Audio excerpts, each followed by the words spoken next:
Кои се следните чекори кон конечно решавање на политичката криза во Република Македонија? Што е уставно, а што не? Ситуацијата веќе подолг период е статус кво, а спротивставените ставови и различни толкувања на уставот не даваат сигурна гаранција во која насока би можело да се одвиваат работите во следниот период.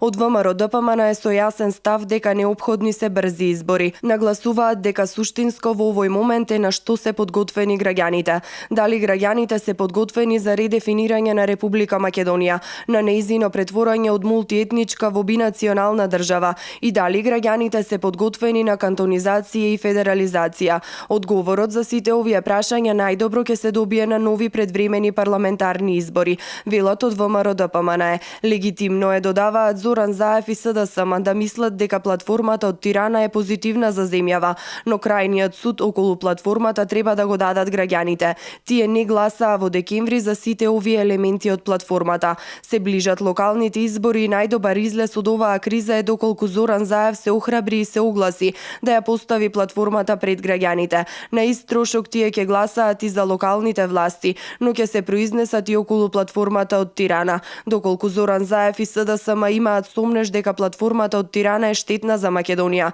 ВМРО-ДПМН ги охрабрува да ја отфрлат. Во таков случај би му помогнале на Зоран Заев и СДСМ да формираат влада каква што сакаат и покрај тоа што загубија на изборите. Цената ќе биде далеку помала отколку цената што ќе ја плаќаат сите идни генерации доколку не ги отфрлат уцените, нагласуваат од ВМРО-ДПМН. И од СДСМ денеска се огласија со соопштение во кое се вели: огромно мнозинство од граѓаните, околу 700.000 на предвремените парламентарни избори покажаа дека сакаат промени. Сакаат заедништво, не поделби, правда, не криминал, живот, не режим. Единствениот начин да се зачува и зајакне унитарноста на државата е преку концептот на едно општество со еднакви права и обврски за сите. Тој концепт веќе победи. Концептот на ВМРО-ДПМН е за внесување раздор и изгуби на 11 декември. Барањето за нови избори е само обид за продолжување на политичката криза и одложување на понесувањето одговорност за криминалите и злоупотребите.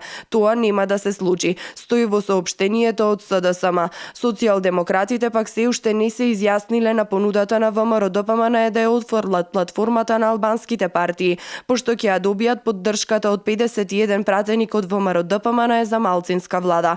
Недоизјаснети ставови и кај албанските партии. Централното председателство на ДУИ донесе едногласна одлука да влезат во новата влада предводена од лидерот на СДСМ. Од ДУИ информираа дека давањето потписи за добивање на мандат за формирање влада истовремено подразбира поддршка за формирање ново парламентарно мнозинство и формирање нова влада во духот на рамковниот договор, посветена на владење на правото и интеграција во ЕУ и НАТО.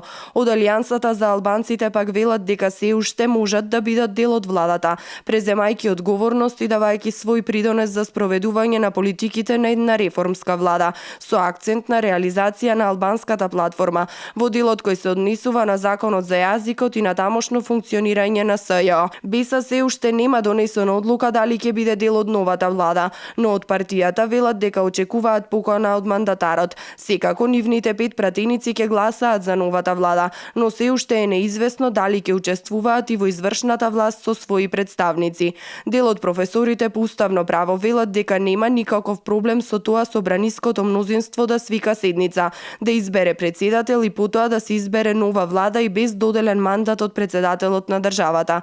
Диаметрално спротивни ставови на останатите професори по уставно право. Формирањето влада без мандатар представува опасни, штетни и неуставни чекори, за кои ќе мора да се утврди кривична одговорност за поттикнувачите и сторителите. Експертите додаваат и дека доколку биде донесена одлука за формирање на влада без доделен мандат од страна на председателот, истата треба да биде оспорена пред Уставниот суд.